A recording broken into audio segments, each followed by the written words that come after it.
Hello everyone, welcome back to my channel. ఈరోజు మన ఛానల్లో కేవలం కప్పు సూజీ రవ్వతో అప్పటికప్పుడు నిమిషాల్లో నోట్లో వెన్నలా కరిగిపోయే ఈ స్వీట్ని ప్రిపేర్ చేయండి. చాలా ఇష్టంగా తింటారు. ప్రాసెస్ కూడా చాలా ఈజీ అండి. నోట్లో పెట్టుకుంటే ఇట్టే కరిగిపోతుంది. కేవలం కప్పు సూజీ రవ్వ ఉంటే చాలు ఈ స్వీట్ని అయితే ఈజీగా ప్రిపేర్ చేసుకోవచ్చు. ఇక ప్రాసెస్లోకి వెళ్ళిపోదాము. దానికోసం నేను ఇక్కడ ఒక కప్తో ఒక కప్పు వరకు సూజీ రవ్వను తీసుకున్నానండి. ఇక్కడ పూర్తిగా కూడా తీసుకోలేదు, నేను హాఫ్ కప్కి ఎక్కువగా తీసుకున్నాను. అలానే ఒక 2-3 టేబుల్ స్పూన్ల వరకు డ్రై కోకోనట్ పౌడర్ వేసుకున్నాను. ఒక 2 టేబుల్ స్పూన్ల వరకు గట్టి పెరుగు అండి. ఒకవేళ పెరుగు పలుచగా ఉన్నట్టయితే స్ట్రెయినర్లో ఒక 5 నిమిషాలు వేసి ఉంచి ఆ వాటర్ మొత్తం పోయిన తర్వాత ఆ పెరుగుని యాడ్ చేసుకోండి. ఇప్పుడు మొత్తం అన్నీ కూడా కలిసేలాగా కలిపేసుకోవాలి. చూడండి, ఈ విధంగా మొత్తం పెరుగు, రవ్వ ఇదంతా కూడా మిక్స్ అయ్యేలాగా ఇలా కలిపేసుకోవాలి. కలుపుకున్న తర్వాత కొంచెం కొంచెం వాటర్ వేసుకుంటూ పిండిని కాస్త పలుచగా అయ్యేలాగా అయితే కలుపుకోవాలండి. మరీ అంత పలుచగా కాదు, అలానే మరీ గట్టిగా కాకుండా కొంచెం మీడియంగా మొత్తం అంతా కూడా కలిసేలాగా కలిపేసుకోవాలి. ఇంకా కావాల్సి అనుకుంటే కొంచెం వాటర్ అయితే వేసుకోండి. ఈ విధంగా కలిపేసి మూత పెట్టి 1-2 నిమిషాలు అయితే పక్కన పెట్టేయండి. ఇది నానేలోపు మనం మిగతా ప్రాసెస్ని అయితే చేసుకుందాము. ఇప్పుడు స్టవ్ వెలిగించి ఒక ప్యాన్ పెట్టుకుంటున్నాను. మనం ఏ కప్పుతో అయితే సూజీ రవ్వ తీసుకున్నామో సేమ్ అదే కప్తో ఒక కప్పు వరకు పంచదార, ఒక కప్పు వరకు నీళ్లు వేసుకోవాలి. వేసుకొని పంచదార మొత్తాన్ని కరిగించుకోవాలి. చూడండి, పంచదార మొత్తం ఈ విధంగా కరిగిన తర్వాత దీంట్లోకి 1-2 యాలకుల పొడి కానీ, యాలకులని ఇలా దంచుకునే యాలకులు కానీ వేసుకోవచ్చు. నేనైతే ఇక్కడ యాలకుల పొడి వేసుకున్నాను. యాలకుల పొడి వేసి 1-2 నిమిషాలు బాగా మరిగించిన తర్వాత ఇక్కడ పాకం కాస్త తీగలాగా లైట్గా తీగ ఫామ్ అయితే సరిపోతుందండి. పాకం అనేది పర్ఫెక్ట్గా వచ్చినట్టే. ఇప్పుడు స్టవ్ ఆఫ్ చేసి పాకాన్ని పక్కన పెట్టేసుకుందాము. ఇప్పుడు ముందుగా నానబెట్టుకున్న ఉప్మా రవ్వ అయితే నానిపోయిందండి. ఇప్పుడు దీన్ని ఒక మిక్సీ జార్ తీసుకొని మిక్సీ జార్లోకి ఈ రవ్వ మొత్తాన్ని వేసేసుకోవాలి. ఒకవేళ మీకు అవసరం అవుతాయి అనుకుంటే లాస్ట్లో ఈ గిన్నెలో కొంచెం అంత వాటర్ వేసుకొని వాటర్ను కూడా యాడ్ చేసుకోవచ్చు. నేను ఇక్కడ కొంచెం వాటర్ని అయితే గిన్నె కడిగి వాటర్ వేసుకున్నానండి. వేసుకొని మెత్తటి పేస్ట్లా అయితే మనం మిక్సీ పట్టేసుకోవాలి.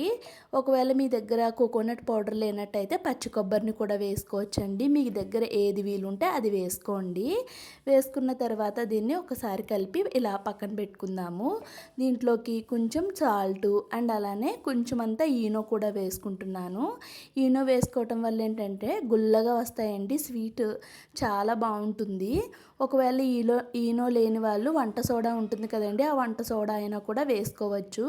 వేసుకొని మొత్తం అంతా కూడా కలిసేలాగా కలిపేసుకోవాలి. చూడండి, మొత్తం అంతా కలిసేలాగా కలిపేసుకున్న తర్వాత ఇప్పుడు దీన్ని ఒక గ్లాస్ ఉంటుంది కదండి, గ్లాస్లోకి అయితే తీసుకుంటున్నాను నేను. ఇలా గ్లాస్లోకి తీసుకొని ఇప్పుడు నెక్స్ట్ ప్రాసెస్ ఏం చేస్తానో మీరే చూసేయండి. స్టవ్ వెలిగించి గుంత పొంగనాల ప్యాన్ ఉంటుంది కదండి, ఆ ప్యాన్ పెట్టుకున్నాను. ఈ ప్యాన్లోకి 1 టేబుల్ స్పూన్ వరకు ఆయిల్ అయితే తీసుకొని ఈ గుంతలన్నిటిలోకి ఆయిల్ అయితే వేసేసుకున్నాను. చూడండి, గుంతల్లోకి ఆయిల్ వేసుకున్న తర్వాత మనం ముందుగా ప్రిపేర్ చేసుకున్న గ్లాసులో పిండి ఉంది కదండి, సూజీ రవ్వ పిండి, దాన్ని కొంచెం కొంచెం ఈ గుంతల్లో అయితే వేసుకోవాలి.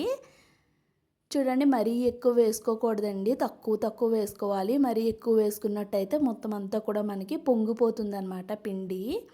కొంచెం కొంచెం ఈ గుంతల్లో మనం వేసుకోవాలి. స్పూన్తో వేస్తున్నట్టయితే ఎక్కువ తక్కువ అవుతుందని నేను ఇలా గ్లాస్తో అయితే వేసుకుంటున్నాను. ఎవరి వీలుని బట్టి వాళ్ళు వేసుకోండి. చూడండి, ఇక్కడ ఇదే ప్రాసెస్లో మొత్తం అంతా కూడా గుంతల్లో వేసేసుకున్నాను కదా. మొత్తం అన్ని సైడ్స్ కూడా కాలాలి అంటే మనం ప్యాన్ని అడ్జస్ట్ చేసుకుంటూ ఉండాలండి. ఒకే సైడ్ ఉంచేస్తే కలర్ వచ్చేస్తుంది, మిడిల్లో కాలుతాయి, చుట్టూరు అయితే కాలవు. కాబట్టి మొత్తం అంతా కూడా ప్యాన్ అడ్జస్ట్ చేసుకుంటూ కాల్చుకోవాలి. ఒక సైడ్ కాలి మంచి గోల్డెన్ కలర్ వచ్చిన తర్వాత ఇంకొక సైడ్కి అయితే టర్న్ చేసుకుంటున్నాను. ఇక్కడ ఇదే ప్రాసెస్లో మొత్తం అన్నిటినీ కూడా ఒక సైడ్ మంచిగా కాలిన తర్వాత ఇంకొక సైడ్కి అయితే టర్న్ చేసేసుకుంటున్నానండి. చూస్తున్నారు కదా, మంచి కలర్ అయితే వచ్చింది. ఇంకా కావాలి అనుకుంటే మీరు నూనె వేసుకుంటే నూనెని, నెయ్యిని వేసుకుంటే నెయ్యిని కానీ వేసుకోవచ్చు. ఒకవేళ మీ దగ్గర గుంత పొంగనాల ప్యాన్ లేనట్టయితే దోశ ప్యాన్ మీదైనా వేసుకోవచ్చు, చిన్న చిన్న దోశలాగా. లేదు అనుకుంటే ఇడ్లీ పాత్రలో కొంచెం ఇడ్లీలా వేసుకొని వాటిని ఆయిల్లో డీప్ ఫ్రై చేసుకొని తర్వాత నెక్స్ట్ ప్రాసెస్ని అయితే ఫాలో అవ్వచ్చండి. ఇప్పుడు పంచదార పాకం కాస్త చల్లారింది కాబట్టి దాన్ని స్టవ్ పైన పెట్టుకొని కాస్త వేడి చేసుకోవాలి.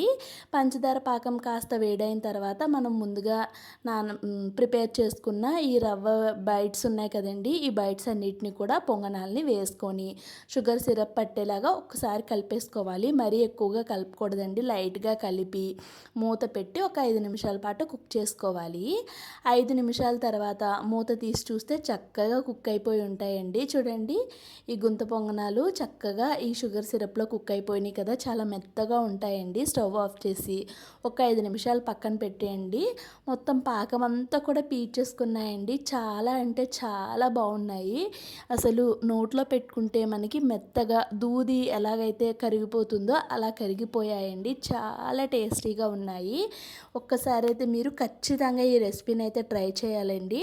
ట్రై చేసిన తర్వాత ఈ రెసిపీ మీకు ఎలా వచ్చిందో ఖచ్చితంగా కామెంట్ సెక్షన్లో షేర్ చేసుకోండి. వీడియో నచ్చితే వీడియోకి లైక్ చేసి ఛానల్ని సబ్స్క్రైబ్ చేసుకోండి. Thank you so much for watching my channel.